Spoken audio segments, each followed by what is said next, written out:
دیوبند مکتبہ فکر کے عالم ہے مفتی طارق مسعود صاحب، میڈیا پر وہ اکثر آتے ہیں، وہ کہتے ہیں اہل حدیث وہ گروہ ہے جس میں بدعت نہیں ہے۔ تو مقلدین میں بدعت کی بیماری زیادہ ہے، اور اہل حدیث اکثر بدعات سے بچے ہوئے ہوتے ہیں۔ اکثر میں نے دیکھا ہے کہ وہ بدعت سے دور ہوتے ہیں، ان میں بہرحال یہ خوبی ہے۔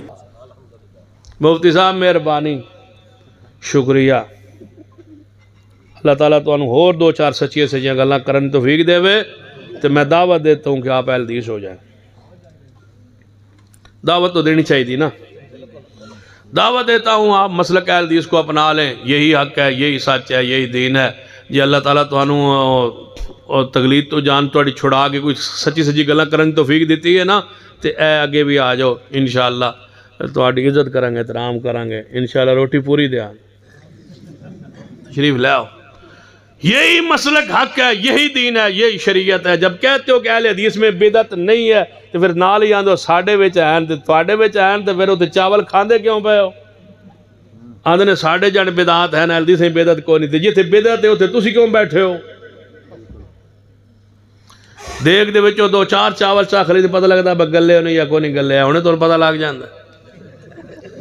جدو آندھے ہو کہ ہمارے میں بدعت موجود ہے، اہل حدیث میں بدعت نہیں ہے، تو پھر کیوں ہو وہاں؟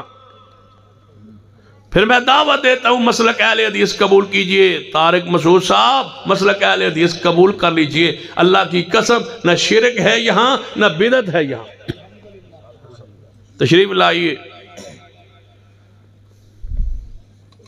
طارق جمیل صاحب سے بھی کہتا ہوں، وہ آدھے نے میں راتی تہجد ہی رفع دین کر لینا چھوپ کے، باہر کیوں نہ کردہ؟ دعوت دیتا ہوں مسلک اہل حدیث اپنا لے۔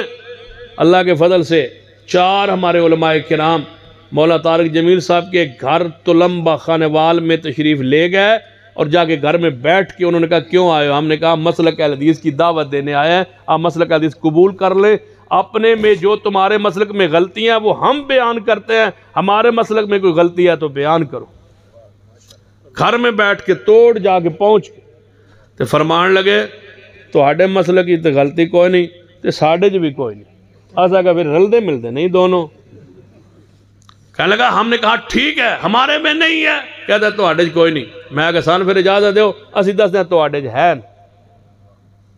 کہنے لگا اے رہن دو چیپٹر، یہ نہیں کہا وہ بیان کرو، اتنی ہمت نہیں کہی۔